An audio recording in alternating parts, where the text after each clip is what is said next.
آئین پہ عمل درآمد کے حوالے سے تو دونوں فریق ایک جیسے ہیں نا. اس میں اگر حکومت 90 ڈیز یا الیکشن کمیشن 90 ڈیز میں نہیں کروا رہی ہے تو خود جو سپریم کورٹ نے فیصلہ دیا ہے تو 90 ڈیز تو میرے خیال میں 14 اپریل کو پورے ہو رہے ہیں، تو انہوں نے تو 14 مئی کا کہا ہے. تو سپریم کورٹ نے بھی تو اپنے فیصلے میں آئین سے وائلیشن کی ہے. سپریم کورٹ نے نہیں، سوری، ان 3 ججز نے، کیونکہ اکثریتی فیصلہ جس کا میں بھی قائل ہوں، جو سپریم کورٹ آف پاکستان کا فیصلہ ہے وہ تو 4-3 سے اس معاملے میں مختلف بنیادوں پہ ریجیکٹ ہوا ہے. تو جو پوزیشن اس معاملے میں حکومت کی ہے وہی پوزیشن سپریم کورٹ کی بھی ہے. دوسرا پھر آئین میں یہ نہیں لکھا گیا تھا کہ صرف پنجاب اسمبلی کے انتخابات 90 دن میں کرنے ضروری ہے. آئین میں خیبر پختونخوا اور پنجاب اور مرکز میں کوئی تفریق نہیں ہے. تو سپریم کورٹ نے تو اس پہ کوئی نوٹس نہیں لیا ہے. خیبر پختونخوا یا شاید پاکستان کا حصہ ان کی نظر میں نہیں ہے، اس سلسلے میں تو انہوں نے کچھ بھی نہیں کیا. پھر تیسری بات میں منیب سے اس لیے اتفاق کرتا ہوں کہ دیکھیں اس وقت پوزیشن کئی حوالوں سے وہ حکومت کے حق میں چلی گئی ہے.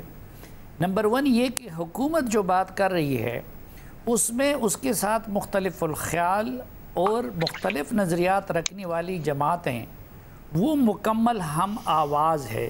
الیکشن کے التوا کے سلسلے میں، فنڈز کے سلسلے میں بھی، اور سپریم کورٹ کے ان 3 ارکان پہ عدم اعتماد کے سلسلے میں یا پھر 8 رکنی بینچ کے عدم اعتماد کے سلسلے میں بھی.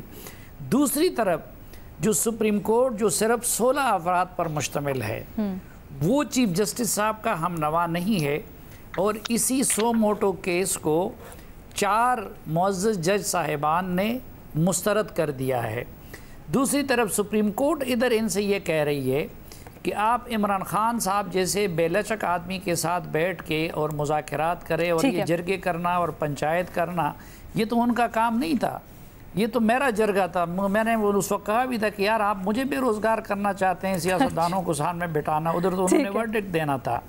لیکن شہباز شریف نے کئی مرتبہ ثابت کر لیا کہ وہ اپنے ساتھ باقی سب لوگوں کو بٹھا سکتے ہیں.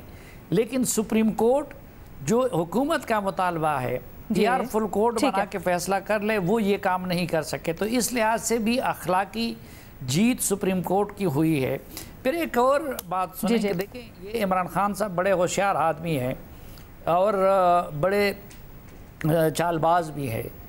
اب وہ خود بھی سپریم کورٹ سے نا امید ہو گئے ہیں. اس کی ثبوت یہ ہے کہ کبھی حکومت میں شامل پیپلز پارٹی نون لیگ نے تو نہیں کہا تھا نا کہ ہم عمران خان سے مذاکرات نہیں کرتے. عمران خان 4 سال یہ ورد کرتا رہا کہ میں چوروں کے ساتھ نہیں بیٹھوں گا، چوروں کے ساتھ نہیں بیٹھوں گا.